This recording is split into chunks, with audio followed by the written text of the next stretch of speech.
हैं, उसका नाम जरूर अर्थशास्त्र है, वो राजनीतिक विज्ञान से संबंधित है। तो मैं, अगर आप रुचि रखते हैं राजनीतिक विज्ञान में, तो मैं आपसे ये पूछना चाहूंगी कि आधुनिक राजनीति जो चल रही है, क्या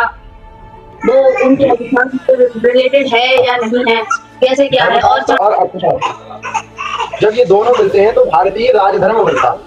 माने राष्ट्र का संचालन धार्मिक मर्यादाओं के अंतर्गत किस प्रकार से हो, उसे हम भारतीय राजधर्म कहते हैं, यानी इंडियन मोनार्की। हम जब शासन की व्यवस्था को देखते हैं तो कुछ लोग लोकतंत्र, कुछ तानाशाही इत्यादि, और जो राजतंत्र है वो यहाँ की मोनार्की को, उसे इंग्लिश में मोनार्की कहते हैं जैसा कि आपको पता है। तो यहाँ के राजतंत्र को जो व्यक्ति हैं, हम जैसे सामान्य जो विद्यार्थी हैं, वो ऑस्ट्रेलिया के, फ्रांस के,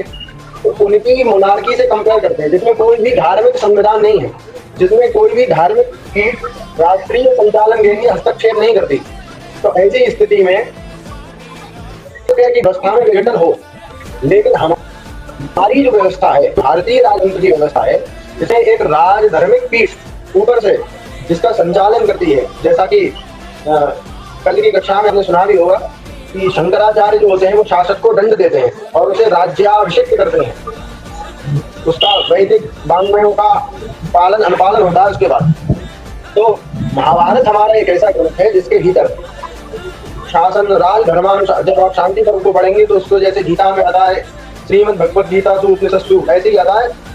राजधर्मानुशासन पर्वणि, यानी राज और धर्म का अनुशासन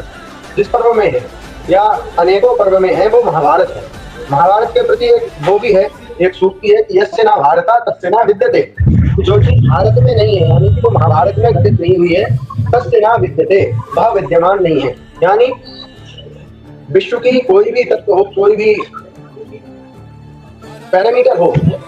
हमारे राजधर्म के ग्रंथों के, हमारे धर्म ग्रंथों से इतर नहीं है, इतर वितर